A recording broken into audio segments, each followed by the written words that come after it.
Hello everyone, BSc first year Swami Keshvanand Sansthan की online classes में आपका फिर से एक बार स्वागत है। बीएससी फर्स्ट ईयर का विद्युत चुंबकत्व वाला हमारा यूनिट चल रहा है, जिसके अंदर हमने अदिश क्षेत्र क्या होते हैं, सदिश क्षेत्र क्या होते हैं, आंशिक अवकलज क्या होता है, इन सब के बारे में ऑलरेडी डिस्कस कर लिया था। लेकिन अब हम इसका जो नेक्स्ट टॉपिक स्टार्ट करने वाले हैं वो है अदिश फलन की प्रवणता। अदिश फलन जो होते हैं, अदिश फलनों के बारे में हमने डिस्कस कर लिया था, उनको हम फाई से शो करते हैं। फाई एक्स वाई और जेड, ये होता है अदिश फलन।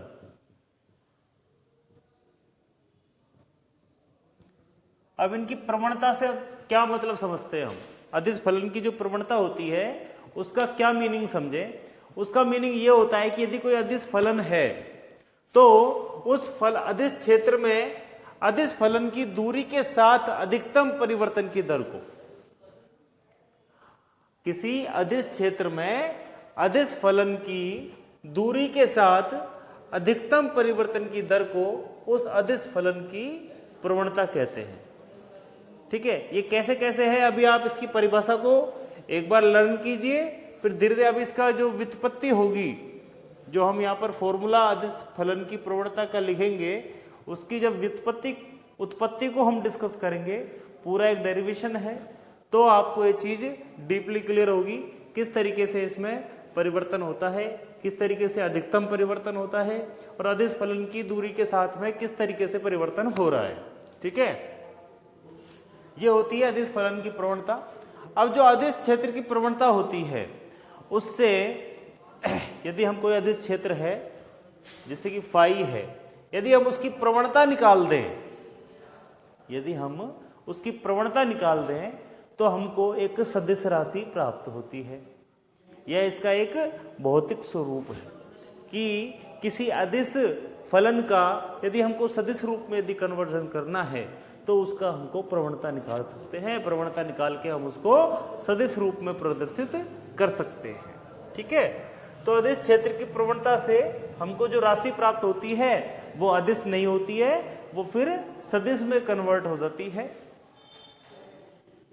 अब जैसे कोई फलन है, अदिश फलन फाई एक्स वाई जेड, अदिश फलन दे रखा है हमको phi x y z show कर रहा है कि ये एक बिंदु का फलन है। जैसा कि हमने अदिश फलनों के बारे में डिस्कस किया था, अदिश क्षेत्र के बारे में, कि अदिश क्षेत्र वो क्षेत्र होता है जिसमें कोई फलन आकाश के अंदर स्थित किसी बिंदु को प्रदर्शित करने, आकाश में स्थित किसी बिंदु का फलन हो। तो फाई जो अदिश फलन है ये आकाश में स्थित किसी बिंदु जिसका कि निर्देशांक एक्स वाई जेड है, उसका यदि फलन है तो ये अदिश फलन कहला रहा है। तो यहां पर इसको शो करने का तरीका फाई एक्स वाई जेड होगा।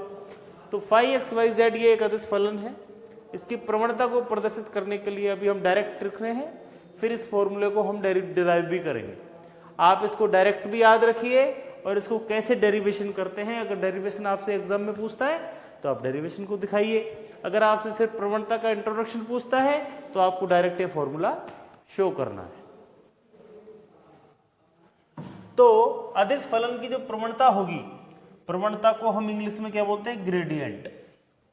अदिश फलन की प्रवणता gradient of a scalar function. Scalar मतलब अदिश, फंक्शन मीन्स फलन। ठीक है, तो प्रवणता phi is equal to gradient phi, प्रवणता को ग्रेडियंट लिखते हैं, is equal to d phi upon d n, और एन कैप इसके साथ में हमने लगाया है इसकी दिशा को प्रदर्शित करने के लिए। एन कैप हमने लगाया है इसकी दिशा को प्रदर्शित करने के लिए। और एक तो हो गया तरीका इसका ये प्रवणता को दिखाने का, दूसरा तरीका है d phi upon d are maximum. यहां पर ये मैक्सिमम लगाना जरूरी है इसके साथ। एन कैप डायरेक्शन दोनों की सेम है, d phi upon d n भी लिख सकते हैं इसको हम प्रवणता को, और d phi upon d r का मैक्सिमम इस रूप में भी हम इसको लिख सकते हैं। लेकिन कैसे लिखेंगे वो जैसा कि मैंने आपसे कह दिया कि उत्पत्ति जब हम डिस्कस करेंगे तब उस चीज को हम समझेंगे। ये हो जाएगा इक्वेशन नंबर 1.9। ठीक है। अब जो यहां पर एन कैप है वो एन कैप क्या है? एन कैप क्या है? यहां पर किसी अदिश क्षेत्र में व्यक्त, जैसा कि हमने अदिश क्षेत्र के बारे में डिस्कस किया था, तब हमने समविभव पृष्ठ या फिर सम अदिश पृष्ठों के बारे में डिस्कस किया था। अदिश क्षेत्र को प्रदर्शित करने का तरीका क्या होता है? एक बंद क्षेत्र, एक बंद क्षेत्र के द्वारा हम किसी अदिश क्षेत्र को प्रदर्शित करते हैं। तो जैसे कोई ये समअदिश पृष्ठ हो गया, ये और ये हो गया जैसे S1, ये हो गया जैसे S2। तो जो ये समअदिश पृष्ठ है ये जैसे, तो इसके अभिलंब दिशा में मतलब इसके ऊपर 90 डिग्री के एंगल पर, इसके ऊपर 90 डिग्री के कोण पर यदि हम कोई दिशा इंगित करते हैं, यदि हम कोई दिशा इंगित करते हैं, तो जो ये दिशा होती है, ये दिशा होती है एन कैप। ये इसका अभिलंब हो गया।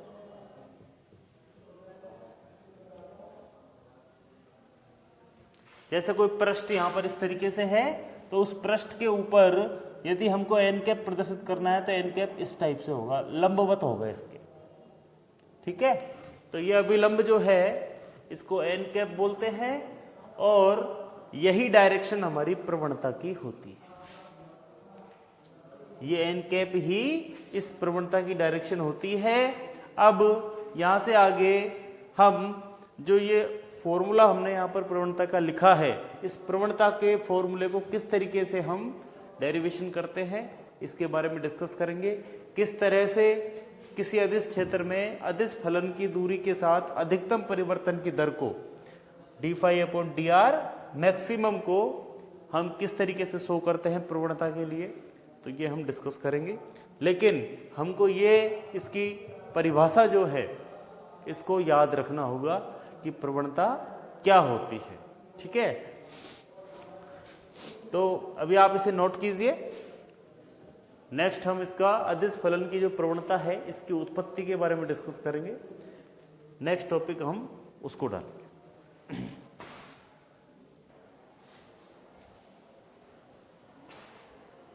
हाँ, तो स्टूडेंट्स अभी जो हमने प्रवणता के फॉर्मूले के बारे में डिस्कस करा, अदिश क्षेत्र की प्रवणता का फॉर्मूला हमने डिस्कस कर लिया था। क्या फॉर्मूला था वो, उसको हम एक बार यहां पर लिख लेते हैं।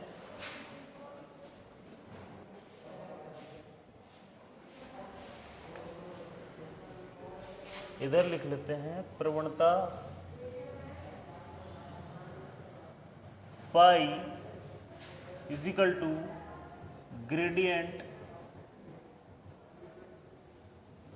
फाई इजिकल टू d∅/dn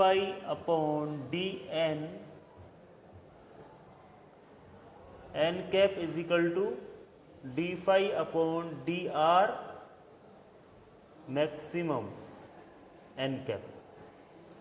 ये हमारे पास अदिश क्षेत्र को, जिसको कि हम फाई से प्रदर्शित करते हैं, अदिश क्षेत्र जिसको हम फाई से प्रदर्शित करते हैं, उसकी प्रवणता का फॉर्मूला था। अब इस प्रवणता के फॉर्मूले की उत्पत्ति, सूत्र की उत्पत्ति किस तरीके से होती है उसके बारे में अब हम डिस्कस करेंगे। जैसा कि हमको पता है कि अदिश क्षेत्र जो होते हैं वो एक बंद पृष्ठ के रूप में हम उसको प्रदर्शित करते हैं। अदिश क्षेत्रों का निरूपण हमने ऑलरेडी डिस्कस कर चुके हैं, हम किस तरीके से शो करते हैं। जैसे कि यह एक बंद पृष्ठ S1 अदिश क्षेत्र है और एक ये बंद पृष्ठ है जिसको S2 अदिश क्षेत्र कहा गया है। इस सूत्र की उत्पत्ति के लिए हमने ये दो समीपस्थ, मतलब ये पास में है बिल्कुल, इन पास मतलब कि दो अदिश क्षेत्र जो कि बहुत ही ज्यादा कम दूरी पर स्थित हैं, उनको हमने कंसीडर कर लिया, उनको हमने मान लिया। S1 और S2 दो अदिश क्षेत्र हैं। अब S1 के ऊपर एक बिंदु स्थित है P, जिसका मूल बिंदु O के सापेक्ष स्थिति सदिश R सदिश। वेक्टर्स के अंदर, अदिश और सदिशों के अंदर 11th क्लास में ही हमने ये सदिशों के बारे में डिस्कस कर लिया था कि किसी भी बिंदु का स्थिति सदिश प्रदर्शित करने के लिए हमको उस बिंदु को मूल बिंदु से मिलाना है, और एरो का निशान जो लगेगा वो मूल बिंदु से हम उस बिंदु को देखेंगे तो उसी डायरेक्शन में हमको एरो का निशान यूज करना है। तो ये हमारा इस बिंदु के सापेक्ष स्थिति सदिश हो गया, जिसको R सदिश से हमने प्रदर्शित कर दिया है। ऐसे ही एक बिंदु इस पृष्ठ के ऊपर स्थित है N पर, N बिंदु, जिसका की स्थिति सदिश हमने लिया, थोड़ा सा बढ़ा के ले लिया इसका स्थिति से, क्योंकि ये डिस्टेंस थोड़ी ज्यादा है इसकी, तो R सदिश प्लस डेल R सदिश, ये हो गया इसका स्थिति सदिश। अब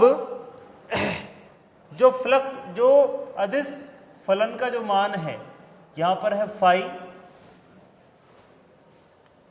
तो यहां पर क्या होगा, फाई प्लस डेल फाई, ये हो गया अदिश फलन का मान। यहां पर फाई है, यहां पर फाई प्लस डेल फाई हो गया। अब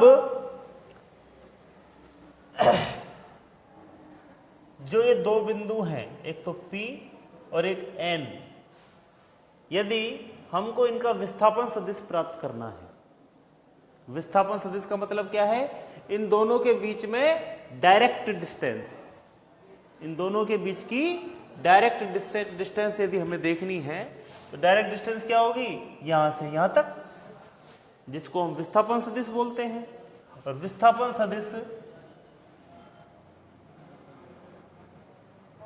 इस डायरेक्शन,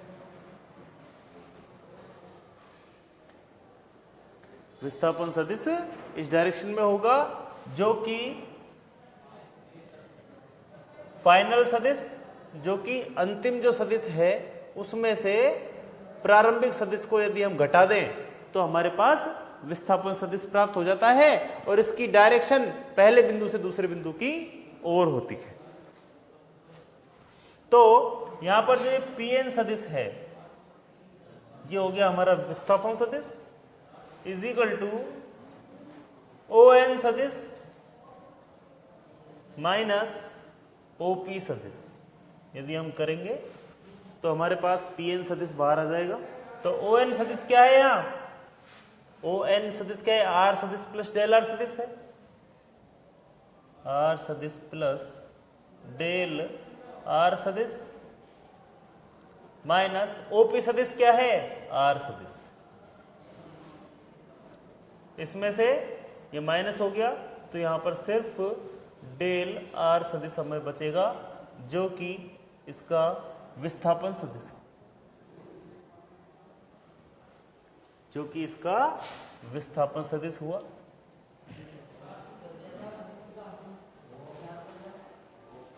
यहां तक क्लियर है सबको?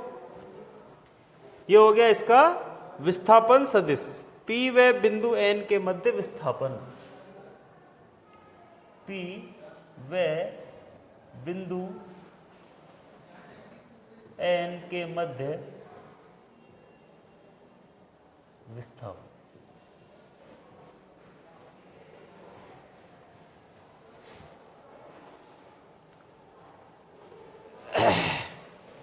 अब इसमें जो फलन फाई है, जो फलन फाई है, जो कि यहां पर फाई था, यहां पर फाई प्लस डेल फाई हो गया है, तो इस विस्थापन के अनुदिश, इस विस्थापन के अनुदिश जो इसकी परिवर्तन की दर होगी, जो इसकी अनुदिश दूरी के साथ जो परिवर्तन की दर है, उसको हम प्रदर्शित कैसे करेंगे?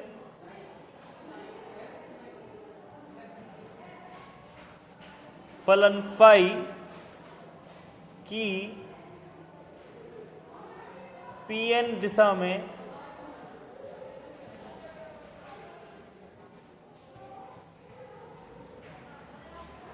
Pn दिशा के अनुदिश दूरी के साथ परिवर्तन की दर, दूरी के साथ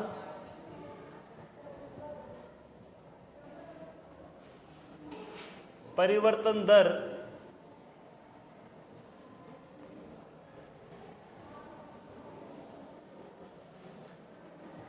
del phi upon del R होगी, क्योंकि जो फलन यहाँ फाई था वो यहाँ पर डेल फाई हुआ है, फाई प्लस डेल फाई हुआ है, मतलब डेल फाई बढ़ गया, और जो विस्थापन जो हमने इसके लिए लिया है वो है डेल आर। तो इसकी जो परिवर्तन की दर होगी वो क्या होगी कि डेल आर विस्थापन में जो परिवर्तन हुआ है वो हुआ है डेल फाई फलन के अंदर।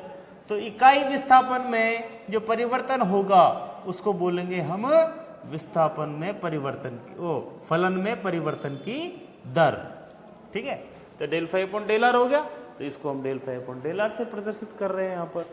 ठीक है, तो आप इसको यहां तक नोट कीजिए।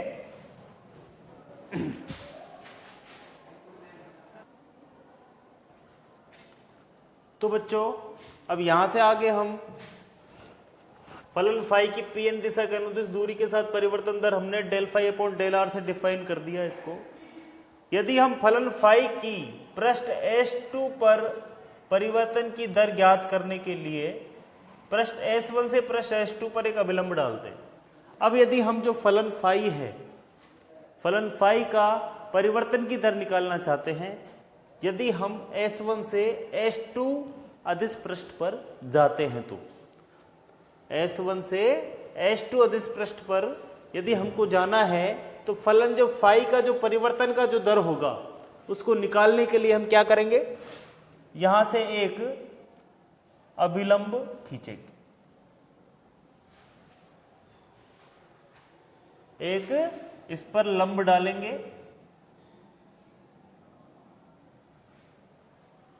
जिसको PM से शो कर देंगे। मतलब कि जो ये बिंदु P है, यहां से हमने एक लंब डाल दिया इस पृष्ठ के ऊपर, S2 पृष्ठ के ऊपर, जिसको PM से हमने शो कर दिया, और इसकी डिस्टेंस को हमने शो कर दिया डेल N से। माना कि इसके बीच की जो डिस्टेंस है P और M के बीच की डिस्टेंस वो है डेल N, और इसकी दिशा जो है इसको हम शो कर रहे हैं N कैप से। जो ये O से P और P से M जो हमने मिलाया है, इसकी जो दिशा हमने शो करी है वो करी है N कैप। तो दिशा शो करने के लिए हमको यूनिट वेक्टर का यूज करना पड़ता है। एकांक सदिश है ये एक एकांक सदिश है।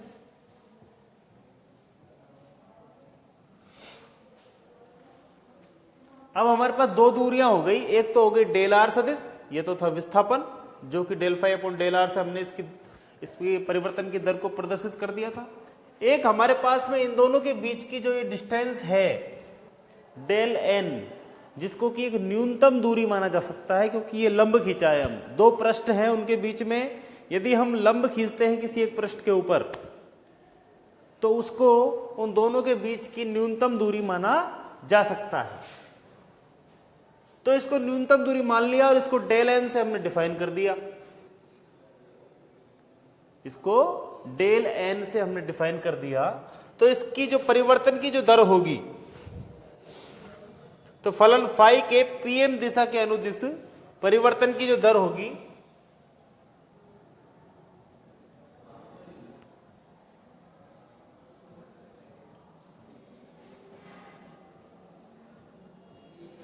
PM दिशा के अनुदिश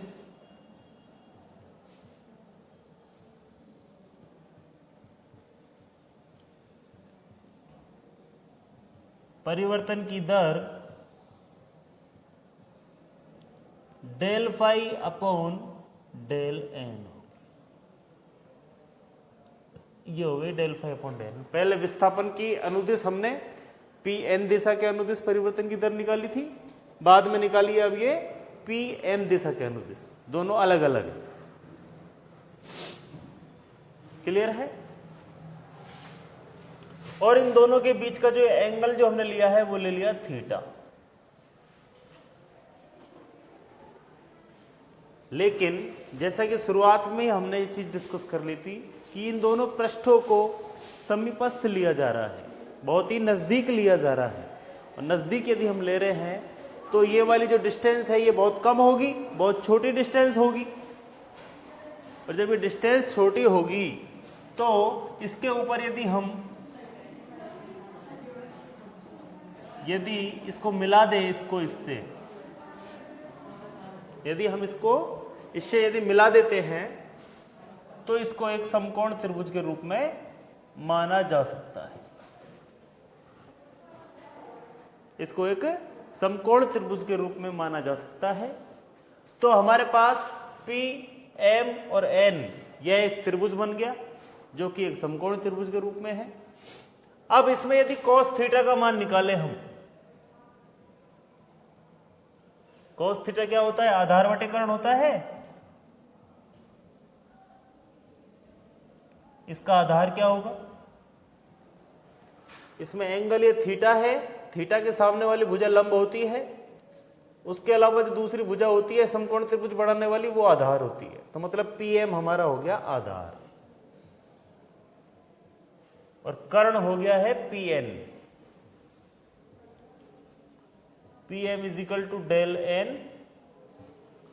PM क्या है? डेल N, जो कि हमने मान लिया डेल N अपॉन PN क्या है यहां पर? Del R।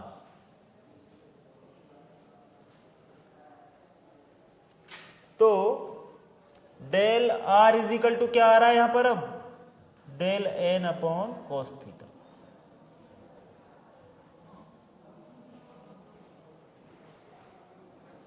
Del R is equal to आ रहा है del N upon cos theta. इसको आप del N is equal to del R cos theta भी लिख सकते हैं। दो रूपों में हम इसको शो कर सकते हैं, जो कि दोनों पृष्ठों के बीच की न्यूनतम जो दूरी है डेल N, उसको यदि इसके रूप में लिखना है तो लिख सकते हैं डेल R कोस थीटा। और यदि जो विस्थापन सदिश है डेल R, यदि इसको हमको न्यूनतम दूरी के रूप में लिखना है तो del N upon cos theta. इस तरह से इसका फॉर्मेट चेंज हो गया। अब यदि जो इक्वेशन ये है, इसके अंदर यदि डेल R की जगह है हम ये वाली इक्वेशन रख देते हैं del N upon cos theta, तो जो परिवर्तन की जो दर होगी, जो हमारे पास फाई की PN दिशा के अनुदिश दूरी के साथ परिवर्तन की जो दर है, उसको क्या लिख सकते हैं हम? ये तो अलग है, ये तो फॉर्मूला है हमारा, जिसको लास्ट में हम मिटा देंगे, इसको आपको लिखने की जरूरत नहीं है। तो del phi upon del R, actual में तो डेफिनेशन से हमारा यही आया है, जो इसकी डेफिनेशन है, जो इसकी परिभाषा है अदिश क्षेत्र की प्रवणता की जो परिभाषा होती है वो यही तो होता है। अदिश क्षेत्र के अंदर जो अदिश फलन है उसकी दूरी के साथ में जो परिवर्तन की दर है, अधिकतम जो परिवर्तन की दर है, उसको हम अदिश क्षेत्र की प्रवणता कहते हैं। तो दूरी के साथ परिवर्तन की दर को प्रदर्शित क्या कर रहा है? Del phi upon del R। और अधिकतम की जो बात है वो अभी हम आगे डिस्कस करेंगे। तो दूरी के साथ परिवर्तन की जो दर है del phi upon del R, उसको यदि हम डेल R की जगह पर del N upon cos theta यदि हम पुट कर दे तो कोस थीटा ऊपर चला जाएगा, तो del phi upon del N cos theta, del phi upon del N cos theta आ गया। दूरी के साथ परिवर्तन की जो दर है वो हमारी ये आ गई। अब अधिकतम की बात कर लें कि अधिकतम परिवर्तन की जो दर होगी वो कैसे निकलेगी। यदि हम अधिकतम की बात करेंगे तो del phi upon del R, अधिकतम मतलब मैक्सिमम, यहां पर आप मैक्सिमम रख सकते हो। और हमको पता है कि जो ट्रिग्नोमेट्रिक जो फंक्शन होता है, जो त्रिकोणमितीय जो ये फलन होते हैं, इनका जो मान होता है -1 से लेकर 1 के बीच में होता है। मतलब अधिकतम जो मान होगा वो 1 के बराबर होगा। अब यदि इस cos थीटा का मान यदि हम 1 धर देते हैं तो इसका जो मान है अधिकतम होगा कि नहीं होगा, ये इजिकल टू, और 1 कब आ सकता है, जब थीटा का मान क्या हो, 0 डिग्री हो। तो del phi upon del n cos 0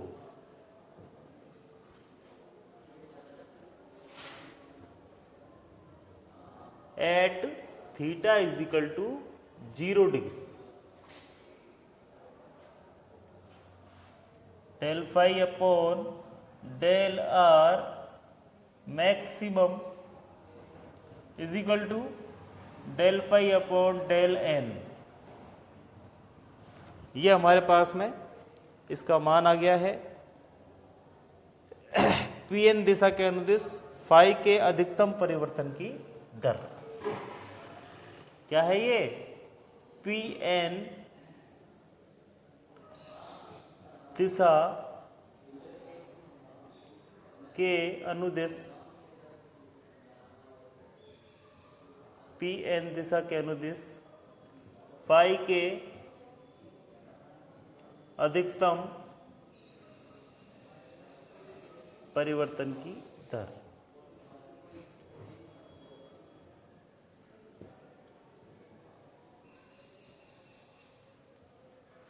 जो आ गई हमारे पास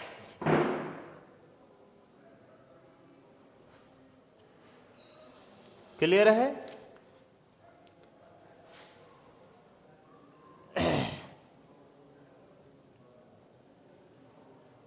तो इसको आप अब डेल फाई को d phi upon d n d r भी लिख सकते हो।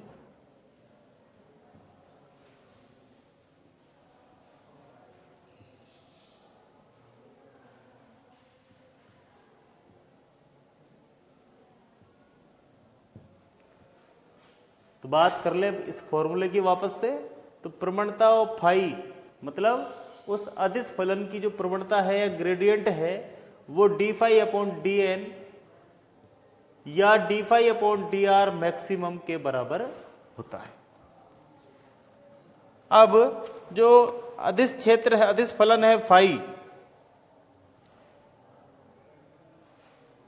यदि इसका मान, इसकी जो परिवर्तन का मान d phi upon d n है तो इसकी जो दिशा होगी वो कौन सी होगी, डेल एन के सापेक्ष है तो यही होगी एन कैप। तो यहां पर हम एन कैप पुट कर सकते हैं जो कि इसकी दिशा को शो करेगा।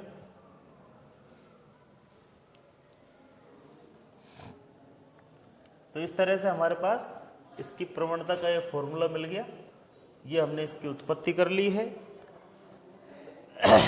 D phi upon d are maximum हमें प्राप्त हो गया। क्लियर है ना आपको ये।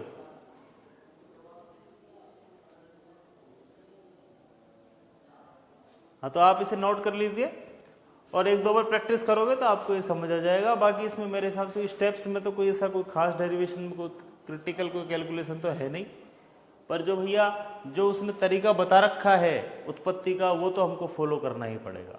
ठीक है, कि हमको जो अदिश फलन है, अदिश क्षेत्र है, उसको प्रदर्शित कैसे करते हैं वो चीज़ हमें पता होनी चाहिए। इस उत्पत्ति को करने से पहले आपको ये चीज़ पता होनी चाहिए कि अदिश फलन को किस तरह से प्रदर्शित करते हैं। ठीक है, और जो प्रवणता है उसकी परिभाषा क्या है ये चीज़ आपको पता होनी चाहिए, तभी तो आप इसको लेकर चलोगे आगे। ठीक है ना, तभी आप उसको लेकर चलोगे आगे। तो इस तरीके से आपको कुछ एक चीज़ें लर्न भी रखनी होती है। ये एक तरीके से थ्योरम टाइप से हो गई है। ठीक है, जैसे थ्योरम पढ़ी है ना आपने 10th में पढ़ी होंगी। ठीक है, ज्योमेट्री के अंदर, ज्यामिति के अंदर, तो वो थ्योरम टाइप से ये हमारे डेरिवेशन हो गया। इसको आपको अच्छे से याद रखना है, अच्छे से लर्न रखना है। ठीक है, और इसका जो यूज होगा वो आपको अभी धीरे धीरे समझ आएगा। ठीक है, नोट कीजिए।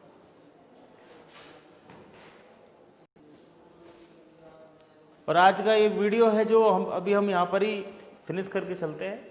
नेक्स्ट जो वीडियो होगा वो इसी से रिलेटेड होगा। इसको अभी इनकम्प्लीट है, इसको कंप्लीट करेंगे। अभी तक हमने सिर्फ प्रवणता क्या होती है वो डिस्कस कर लिया, और प्रवणता की उत्पत्ति कैसे होती है, उस प्रवणता के फॉर्मूले की उत्पत्ति कैसे करते हैं उसके बारे में डिस्कस कर लिया।